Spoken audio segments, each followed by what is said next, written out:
అధ్యయనం ద్వారానే పోరాటాలను ఉధృతం చేయగలం. ఎస్డబ్ల్యూఎఫ్ సూర్యాపేట. అధ్యయనం, అవగాహన, ఆలోచన ద్వారానే పోరాటాలను ఉధృతం చేయగలమని స్టాఫ్ అండ్ వర్కర్స్ ఫెడరేషన్ రాష్ట్ర ప్రధాన కార్యదర్శి విఎస్ రావు అన్నారు. స్థానిక సూర్యాపేటలోని యూటీఎఫ్ కార్యాలయంలో సంఘం జోనల్ స్థాయి నాయకత్వ శిక్షణ తరగతులలో పాల్గొని సంఘం విశిష్టతపై క్లాసును బోధించి మాట్లాడారు. ఐక్యత, పోరాటం నినాదంతో ఆర్టీసీలోని కార్మిక సంఘాలను ఐక్యం చేసిన చరిత్ర ఎస్డబ్ల్యూఎఫ్ దేనని అన్నారు. 1979లో ఏర్పడి ఐక్యత, పోరాటం నినాదంతో అనేక ఐక్య ఉద్యమాలను నిర్మించామన్నారు. కార్మిక వర్గ దృక్పథంతో కార్మికుల హక్కుల కోసం నిరంతరం పనిచేస్తున్నామని అన్నారు. కార్మికులు వర్గ దృక్పథంతో ఆలోచన చేసి కార్మిక వ్యతిరేక విధానాలపై పోరాడాలని పిలుపునిచ్చారు.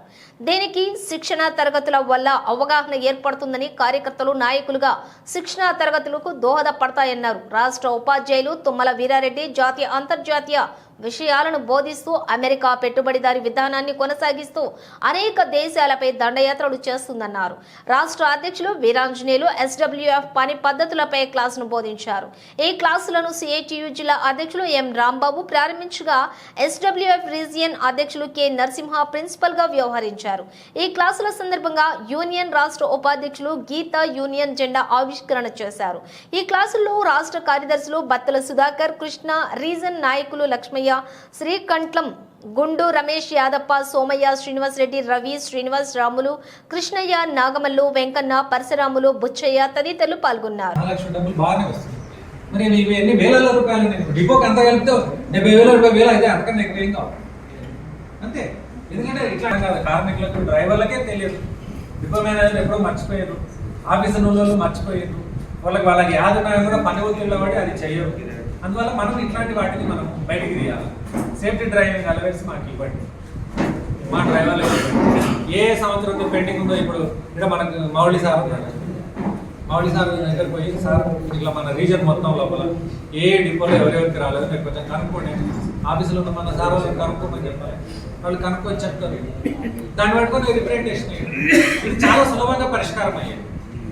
దీనికి ఎక్కువ ఎక్సర్సైజులు చేయాల్సిన అవసరం లేదు, ఎక్కువ కష్టపడాల్సిన అవసరం లేదు. చాలా సింపుల్గా మనం ఈ సమస్యను పరిష్కారం చేయగలిగాం. ఇది పెద్ద కష్టపడాల్సిన విషయం కూడా కాదు.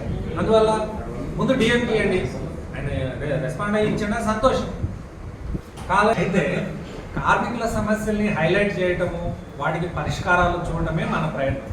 వాళ్ళు రిసీవ్ చేసుకొని సమస్యల్ని పరిష్కారం చేస్తే మంచిదే.